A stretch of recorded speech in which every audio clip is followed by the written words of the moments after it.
What's going on, guys? My name is Ted, and I'm bringing you another episode of my Nukin Noob series, this time on Favela using a variety of guns.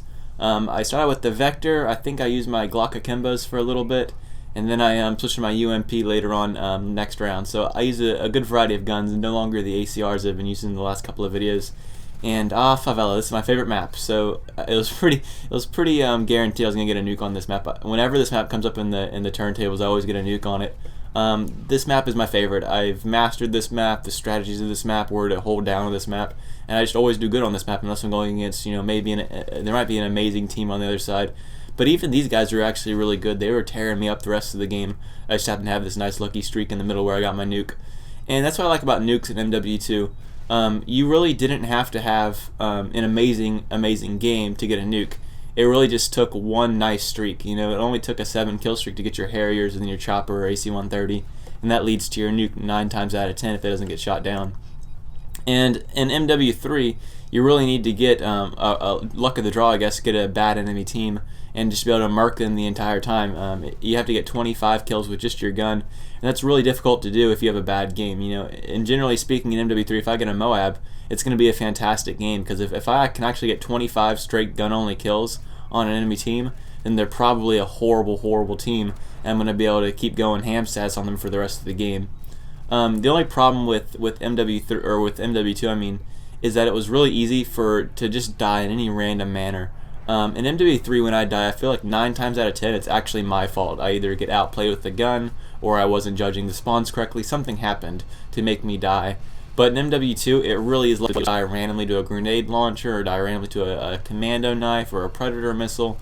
And the knives and the predator missiles are still in MW3, but they've both been tamed down quite a bit.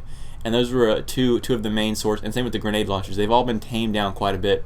You'll notice predator missiles do a lot more in MW2 than they did in MW3. The knives, there's a lot more knife range in MW2, obviously, with the impact of commando than there is in MW3. There's a lot less bullshit in MW3, to put it quite laterally, or quite literally, I should say. Also, the chopper gunners in MW2 do a lot more work than the chopper gunners in MW3 because there's no spawn delay.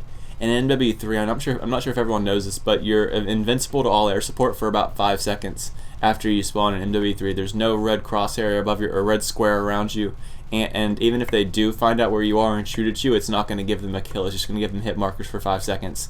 So that gives you time to bring out your Stinger missile and shoot them down before they even have a chance to kill you, which kind of makes the air support lose a lot of its value, in my opinion. But this is a really quick nuke. I think I go straight for the nuke in this chopper gunner. Oh no, actually I do get out of my nuke and have to get a couple more kills. So the gameplay drags on for a little bit after this chopper gunner. We switch rounds here, and this is when I pull out my hardline class. This is really smart to do between rounds of demolition. If you're on a nice streak, make sure you change to a hardline class. Because say you are 3 or 4 away from a nuke, if you've got hardline on, it can only be 2 or 3 away from a nuke, and that one kill really does save you a life sometimes. I can't count on one hand how many times I've been killed 1 or 2 off a nuke. Sometimes I remember one game I got killed off a nuke 3 times. I was 1 kill off 3 times in one game, which it was still a really good game, but I mean, dying 3 times, 1 off a nuke, was really pathetic. There I pick up my nuke and I go ahead and skip to where I call it in. If you enjoyed this gameplay, as always, make sure to click that like button. It helps me out a lot. Also, if you're new to my channel and you like what you see, go ahead and click subscribe. I post high quality content every single day. A good variety of MW3 and MW2 videos nowadays. Other than that, guys, have a fantastic day. I hope you enjoyed the video, and I'll catch you later. Bye.